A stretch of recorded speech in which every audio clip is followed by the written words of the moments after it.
Luestro, iyak na naman dito, anak ng kagwang. Tinabla ng sheriff na nasapak ni Vice President Inday Sara Duterte sa plano nilang isama bilang isang witness laban kay Inday sa impeachment trial. Ayon sa naturang sheriff, please do not involve me. Aray ko diha. Iniyakan naman ni Luestro ang BIR box na gusto niyang pabuksan at markahan bilang isang ebidensya. Ang resulta, tinutulan ng depensa nga si Luestro. So, nangyari, sa labas na lang yung box yung sinulyuhan, minarkahan. Bawas na ang witness, bawas pa ang ebidensya. Wala na. Ayon nga ho kay Atty. Salpanilo, mahina ang mga ebidensya ng prosecution team na sa pangunguna ni Gerbel Luestro. Magandang gabi po sa ating lahat. Palike po muna, pa-share, pa-subscribe. At pakipindot po ang inyong mga notification bell para lagi po kayong updated sa ating mga video. Natapos na nga po ngayong araw ang pre-trial conference. Ito po yung pagmamarka ng mga dokumento, mga ebidensyang gagamitin po sa impeachment trial ngayong July 6. Ngayon po, umpisahan po muna natin itong pagkadismaya ni Luestro, mangiyak-ngiyak. Napati nga si Mary Grace Piatos, isama rin daw nilang witness, pero wala talagang Mary Grace Piatos.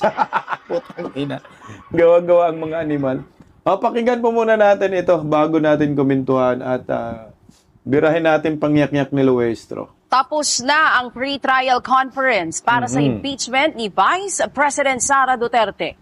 Namarkahan na ang mga ebidensya pero hindi kasama ang kahong naglalaman ng tax record ng vice-presidente at ng kanyang mister na si Attorney Man Scarpio. Yeah. Una nang ang hiniling ng House Prosecution Panel na buksan ang BIR box. Makatutulong ang mga ito para mapatunayan ang hindi maipaliwanag daw na yaman ng bise. Pero naudlot ang unboxing dahil wala pang sagot ang defense team ni VP Sara sa hiling ng prosecution team. Ngayong araw, inaasahang magpapadala ng tugon ang kampo ng bise. We registered our reservation as to the marking of the box, including its contents. The records will show that we really tried to have them mark the contents, and when they oppose, we will just be waiting for the PTO. At kung may concern kami on the contents, we're allowed to file our respective comments. And as a matter of fact, this is the right time, correct time for the marking. So that is why when we heard their objection to the opening of the sealed box, we just contained ourselves with the marking of the sealed box, which they opposed as well. Ako yung nagtataka kung ano kayang nakakatakot dun sa pagmamarka ng sealed box. Silyado nga. Ang pinamamarkahan ng prosecution, because they do not want to open the box, ang pinamamarkahan na lang is yung sealed box. So that we will just be submitting to the impeachment court the issue of whether to open or not the BIR box. But sadly, they opposed the opening of the BIR box. They opposed as well the marking of the sealed BIR box. Aray! So, hindi na magagamit, hindi na markahan yung BIR box bilang isang ebidensya, iyak. Matang inumin talaga naman, itong si Luestro. Gusto talagang mag-fishing expedition. Yung BIR box ay hindi ho talaga yan po pwedeng buksan.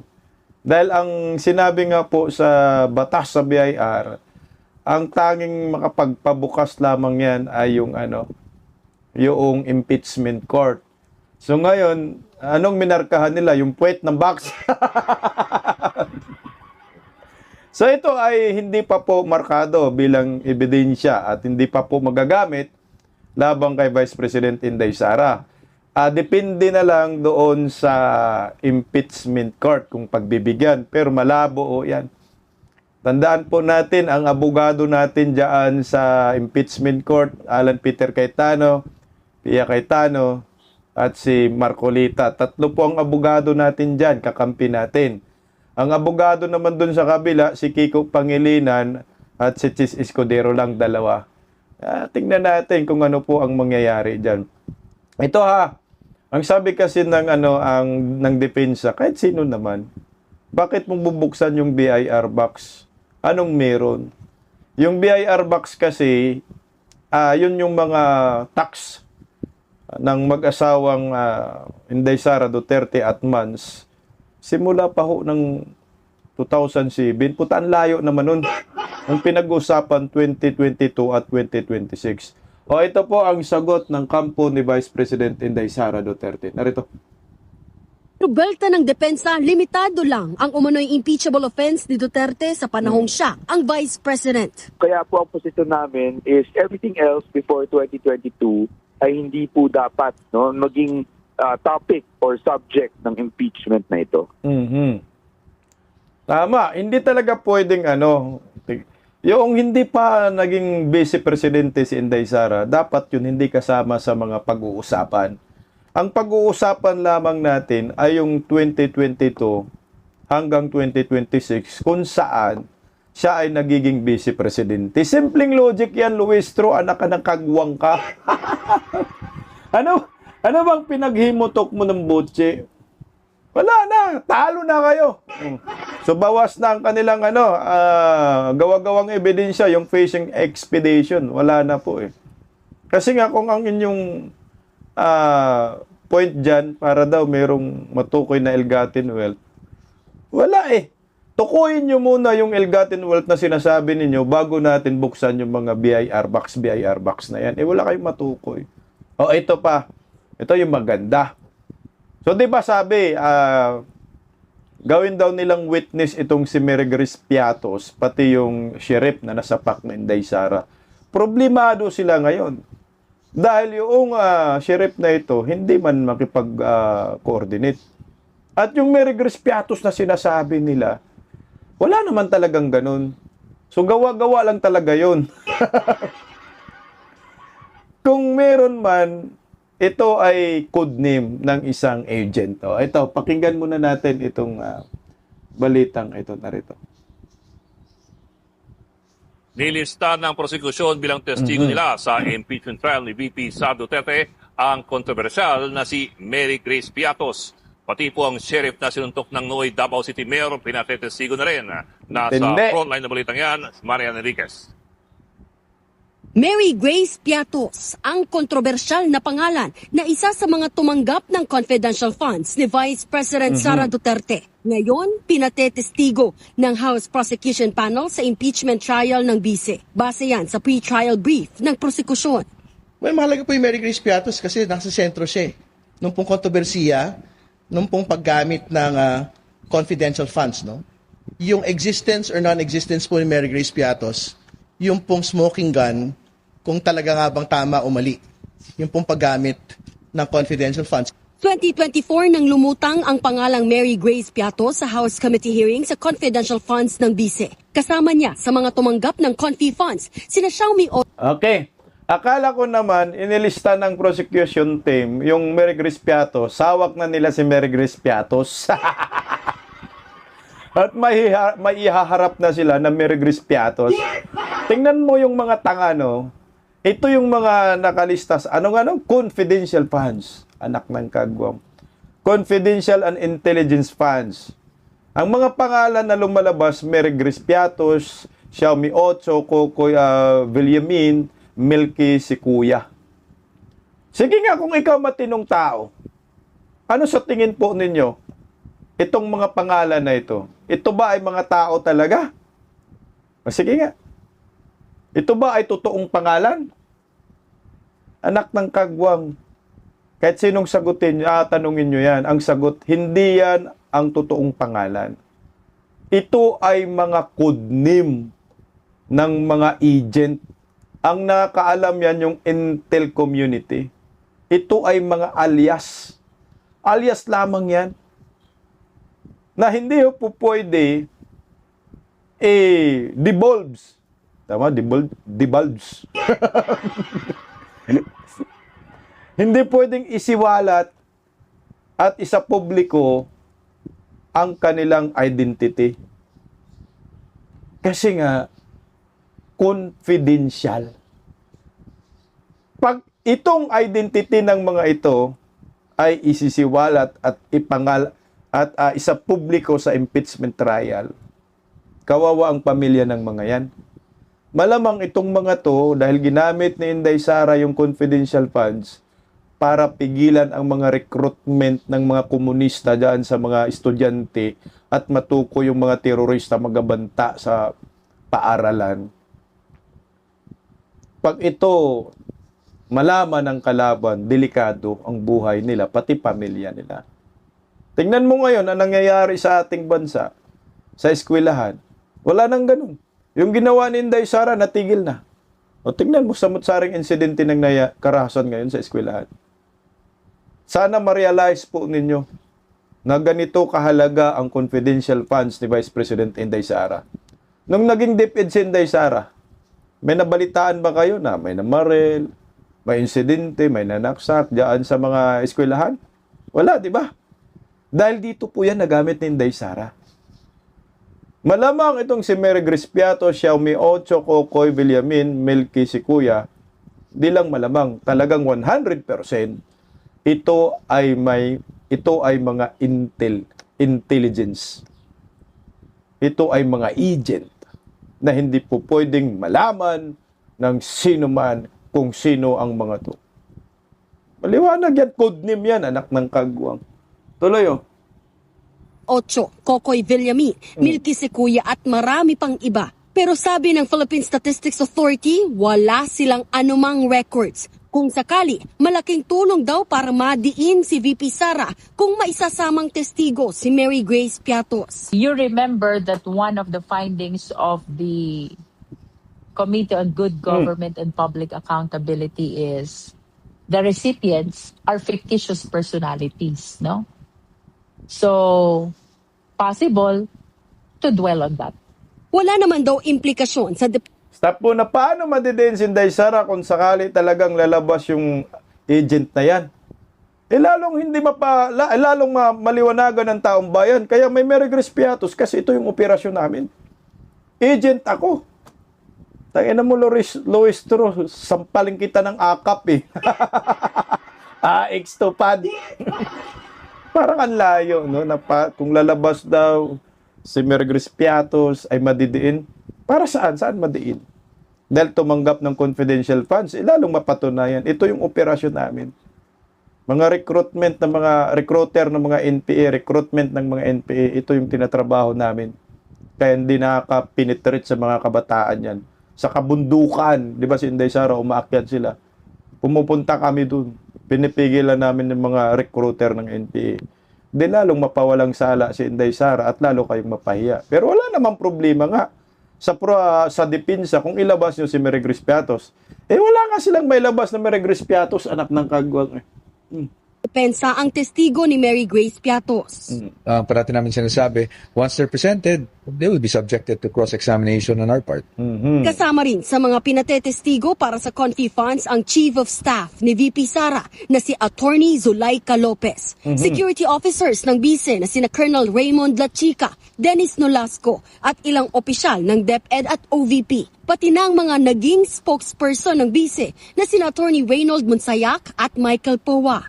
Nasa witness list din ng prosekusyon si Sheriff Abe Andres. Siya yung sinapak ni VP Sara sa isang demolition sa Davao City noong 2011. Patutunayan daw ni Andres ang umano'y tendency na maging marahas at bayolente ni VP Sara. Gagamitin yan sa Article 4 o yung pagtatangka ni VP Sara sa buhay ng pamilya ni Pangulong Bongbong Marcos. Tangin na mo, Loistro, para kang tangang abogado. Ang purpose pala nun, sheriff na yon, para daw patunayan na violente si Inday Sara. Impeachable offense. Alam mo, Loistro. Alam mo, parang kumuha sila ng bato, pinukpok nila sa mga ulo nila, no? Kinuha nilang witness ng prosecution, yung Team Duterte. Lamon Sayak, mga spokesperson, Attorney Pua, Zulaika, putang ina. Hindi, kumuha kayong bato, pinukpok ninyo sa ulo, lalo lang pinapahina ninyo yung inyong mga argumento, yung inyong mga akusasyon kay Inday Sara. Kasi wala kayong mahanap na witness para ituro si Inday Sara na di umano'y nagwalda sa kaba ng bayan. Wala kasing ganun talaga na mga nangyayari. Yun ang maliwanag dyan. Kaya kung ano-ano ng mga drama, ano-ano ng kadispiraduhan, kagaya ito, yung sheriff na nasapak ni Inday Sara. Ako'y natawa ho ako dito kasi 2011 man yan nangyari. Sa usapin 2022, utang inumin. So anong gagawin ho nila dito? No, kukunin nilang witness. Ang pag-aakala ko naman, kasi kagahapon na pag-usapan natin dito, ay nakausap na nila itong sheriff na ito na, teka, gawin kitang witness. Di ba ho? Kasi isinapubliko na nila, pinapakalat na sa media na yung nasapak na sheriff ni Vice President Inday Sara nung mayor siya ay gagawing witness ng prosecution team. Di ba no? Ang ganda ng publicity nila, ang ganda ng optics nila. Ano ang purpose doon? Siyempre nag-announce ka, ang expected ng taong bayan niya, nakausap mo na. Pero, ang resulta nga, hindi mo nakausap pa. Kumbaga wala pang pinag-uusapan, wala pang deal. Yan ang maliwanag dyan. At ang mahirap niyan, dahil tina-trial by publicity, teka lang ninyo yung isang tao na hindi ninyo nakausap. Alam mo, kawawa nga itong sheriff na ito unang-una. Alam nyo naman, pag ikaw kumukontra ka sa mga Duterte, ang tawag talaga sa'yo, miyembro ka ng Malita Gang. Kaya nga, sabi ko nga, sir, huwag kang magpasapak, sir, ng Malita, sir. Pag nagpasapak ka ng Malita, sir, tapos naging presidente si Inday Sara, sir, baka masapak ka uli, sir, ng uppercut, sir. Ito po.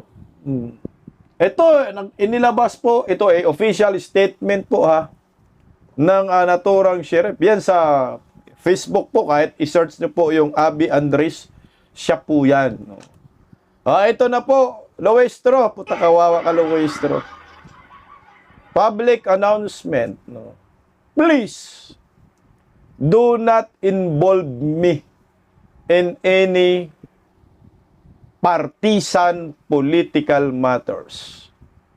I have been appointed in the Supreme Court as a human resource management officer. A second level position. It is my position ever since to refuse to comment on the incident when I was holding a first level position. Particularly Sheriff 4 of the Regional Trial Court. The media reports are self-explanatory. So, paano na yan? Luestro, hindi po nagpapagamit itong sheriff sa Team Malita. So, tawa na lang tayo dito. Iyak na lang dito, Luestro. Tingnan nyo. Yung BIR box, hindi na markahan bilang ebidensya. Bawas ebidensya nila. Taking ebidensya. Ngayon, itong sheriff, tina-trial by publicity nila. In-announce sa media na di umano'y kasama sa listahan bilang isang witness. Hindi naman pala totoo at ayaw makipag-coordinate. Ayaw sumali sa drama ni Luestro, drama ni Bangag. Ang resulta, bawas ang witness nila. So yung mga witness nila natitira, si Madriaga na lang, si Trillanes, anak ng kagbuwang. Ito, malinaw na po na itong sheriff na ito ay hindi makikipag-ugnayan, hindi makipag-coordinate dito po sa grupo ng Team Malita at ni Luestro. So, isa lang ang ibig sabihin yan. Mahina ang inyong mga ebidensya, puro lang kayo fishing expedition, puro lang kayo gawa-gawa, puro publicity, puro optics sarswela lamang. Kasi pag sinabi mong witness namin ito, nakausap mo na. No? Nagkaroon na kayo ng deal na, witness ka, meron tayong kaso. Kasi hindi biro magiging witness. Hindi biro sumali dito sa political war ng Duterte at Marcos. Hindi biro sumali sa isang political trial. Itong impeachment. Ito ay politically motivated. It's a numbers game. Ito ay pakana, ito ay state-sponsored ng Marcos admin. Kaya sir, tama yan sir. Huwag kang magpaghamit sir. Manindigan ka sir. Kasi matagal naman noon, nag-apologize na si Inday Sara, tapos na yung issue na yan eh. Bakit ibubuhay mo pa? For what? Para lang masira si Inday Sara. Huwag ka sir gumaya kay Adjong. Itong Muslim na congressman na walang hiya. Alam mo Adjong, sumali ka na lang sa Bangsamoro na nagrarally Adjong. Na naninindigan para sa bayan. Hindi mo sasali ka dito sa impeachment. Ito, gusto daw ni Adjong ipalabas si Mary Grace Piatos. Ang problema nga, hindi naman ninyo nakausap si Mary Grace Piatos. Ito na yung pinakabubong kongresistang Muslim na nakilala natin itong ay nayupak na Adjong na to. As a taxpayer, aren't you also intrigued kung sino si Mary Grace Piatos? Ayaw mo ba siyang malaman? Well, Hindi mo ba ayaw mo siyang makilala? No? Gusto natin kasi ma-establish yung kanyang identity na ito lang sa paraan na naayong sa saligang batas at sa due process, no? So sa amin lang pong palagay, kung kami pong tatanungin nyo, wala ho talagang Mary Grace Piatos. Wala naman talaga. Bakit Yun may naman po yung papalabas? allegation natin, wala hong Mary Grace Piatos. Now, if they can provide, I think the defense is in best position to provide that person with that kind of name. No? Hello? Para once and for all, Tanga mo. Ano daw? Yung defense daw, yung mag-provide sa kanila, lulo mo. Nabuang na tayo dito. Sinabi mo ngang walang Mary Grace Piatos kasi code name nga yan. Tapos ngayon gusto mo ang depensa, ang mag-provide ng ebidensya sa'yo, sarap mo sampalin. Pasampa kayo ng kaso, wala kayong mga ebidensya. Ano, tulukuhan? Gumawa kayo ng akusasyon, gumawa kayo ng drama. Anong gusto ninyo? Wala kaming ebidensya. Ano ngayon? Manghingi kami sa depensa. Potang ina, Adjong. Ang bubo mo. Pwede pala yun magsampa ko ng kaso sa iyo, Adjong. Ito, Adjong, sampang kita ng kaso. Sir, kasuhan kita sir ng na magnanakaw ka, sir. Mali-malita gang. Masama ka sa malita gang, di ba, sir? Sabi ng 18 ex-Marines. Ngayon, sir, pag sinampang kita ng kaso, wala akong ebidensya, bigyan mo ako ebidensya, sir. Pwede pala yung Adjong. Ang bubo mo naman. Ang inumin, nagkalat ng kabubuan. itong allegation ng itong pangalan na Mary Grace Piatos ay sa aming palagay sa prosecution panel ay gawa-gawa lamang, haka-haka. The only way for us to establish whether this person really do exist, despite the fact that the PSA also came out with a report that there's no such person with that name existing, is the court. I think all of us, no, even you, Red, I don't know how you would approach this, but even you deserve to know who is Mary Grace Piatos because you've been paying your taxes. And the Bobo! confidential funds is actually the tax na binabayaran ng ating taong bayan. Kami nga, sir, gusto rin namin malaman, sir, kung nasan yung pera, sir, na nilagay mo sa mali-malita, sir, flood control, sir. Gigil na gigil kay Mary Grace Piatos kasi taxpayer daw siya.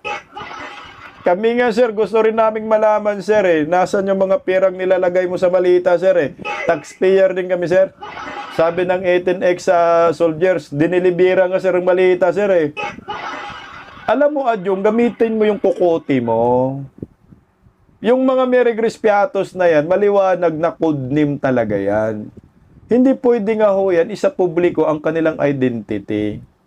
Kasi putang ina, agent yan eh. Pag pinangalanan natin yan, isinapubliko natin yan, nilalagay natin sa alanganin ang kanyang buhay. Kahit naman ako, intel ako, sir, agent ako, ma'am. Bakit nyo isa publiko yun? Ako si Mary Grace Piatos, hindi pwede. Kaya nga confidential eh. Confidential funds. Kung gusto nyong busisiin yan, pati dyan si Bangag, yung confidential nila, ilabas mo. Mukhang meron din sila dun, Rebisco. Sa batas, bawal talaga ho yan. Pinipilit lang nila para namang hindi itong mga kongresista, itong mga ubob na ito. Pag nasampal ka talaga ng malita, magiging bubo ka talaga kagaya ni Adjong. Eh wala na ho kasi kayong iba pang maibato sa mga Duterte. Kakahiya naman ho. Yung trilyon-trilyon sa flood control, 2 trilyon, hindi na po ninyo hinanap nyo. Pero ito kay Inday Sara, barya lang ho ito, pero sumunod naman si Inday Sara sa batas. Walang pagnanakaw na nangyayari. Gigil na gigil kayo. Ito ay diversionary tactics. Ito ay politically motivated lamang. Kaya ang sabi ni Attorney Salpanelo, tumigil na lang kayo dyan sa impeachment ninyo kung wala kayong mga ebidensya. Pakinggan natin si Attorney Salpanelo sa kanyang banat sa mga buhaya sa Kongreso. Una pong gusto malaman ng taong bayan, Attorney Sal, ano po ba itong common marking na sinasabi nila sa pagdating sa pre-trial conference at yun namang sa issue ng nangungopia daw ng witnesses, Attorney Sal. Ano pong inyong masasabi dito? Unang-una, yung tinatawag na pre-marking, yung mga dokumento ng bawat panig, ay kailangan talagang markahan mo para pagdating sa trial, madaling matukoy kung anong dokumento ang gusto mong ilabas o gawing ebidensya. At nagkakaroon ng common marking kung parehong dokumento ang ebidensya ng dalawang panig. Kaya lang, ang problema, gaya ng sinabi ng abogado ng defense, pareho nga ang dokumento nyo, pero pag binuksan mo, kulang yung kanila. Kaya ayaw nilang pumayag na common. Kailangan, iba yung markahan nila. Kumbaga, kung exhibit 1 dun sa kabila, sa kanila man, ibang exhibit. Diba? Baka sa kanila, exhibit 2 yun. O kaya sa kanila, exhibit 1A. Para hindi magkalituan. Kasi pag sinabi mong parehong marka, tapos iba naman pala yung kulang yung dokumento ng kabila, malulugi yung yung mas kumpletong dokumento. Kaya tama yun, paghiwalayin na lang. At saka yung dahilan na madidili, hindi naman madidili, markahan lang yun eh. Madali lang yung marka ng dokumento. At pagdating naman doon sa, ano yung pangalawang issue? Yung pangopia daw ng mga testigo, Attorney Sal. Ang ibig sabihin nila, yung testigo nila, yun din ang testigo ng kabila. May problema sila doon. Kasi, pag yung taga-usig, ang ebidensya mo ay yung mga testigong pipresenta mo, kukunin din ng defense, isa lang ibig sabihin nun, mahina ang ebidensya mo kasi mismong defense gagamitin yung sarili mong ebidensya laban sa'yo. Ilang ang ibig sabihin nun. Ayan na po. Kaya na sinabi natin, talaga namang wala namang kakwenta-kwenta yung grounds ng impeachment. Kaya kita mo, kung ano yung testigo nyo gagamitin din namin, yan ang punto ngayon ng defense. Di wala kayong kalaban-laban. Hello, Maestro! Adjong! Cookie! Sumuko na kayo. Maliwanag sa sinasabi ni Attorney Salpanelo na wala kayong kalaban-laban. Mahina kayo. Wala kayong ebidensya. Bawas na nga.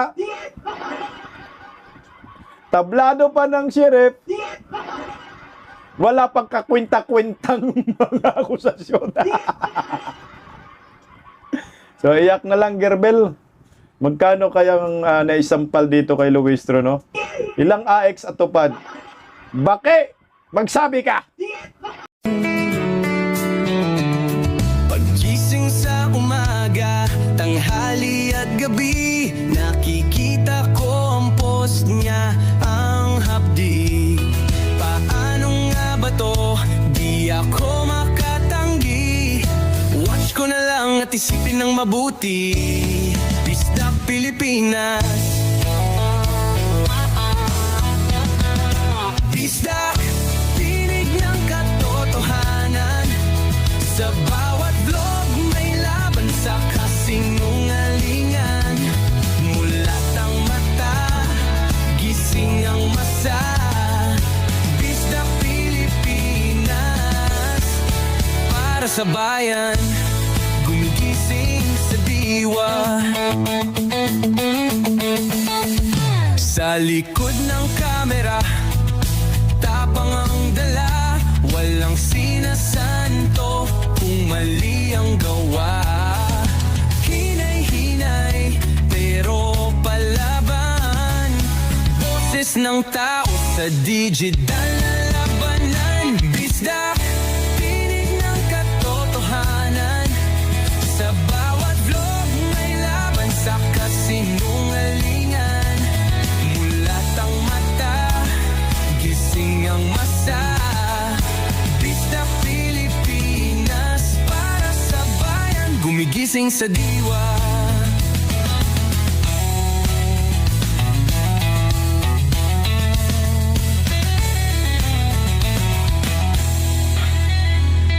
Hindi artista, hindi politiko, pero ang katotohanan, sigaw niya ay buo.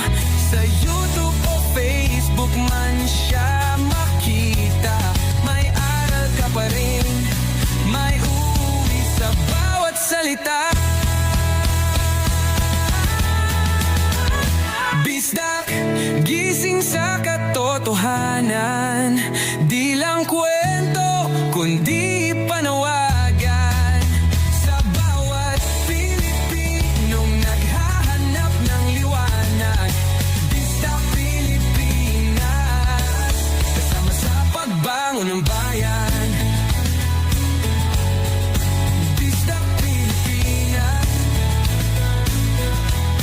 boses ng masa, gising ang diwa. Sa vlog mo, may pag-asa.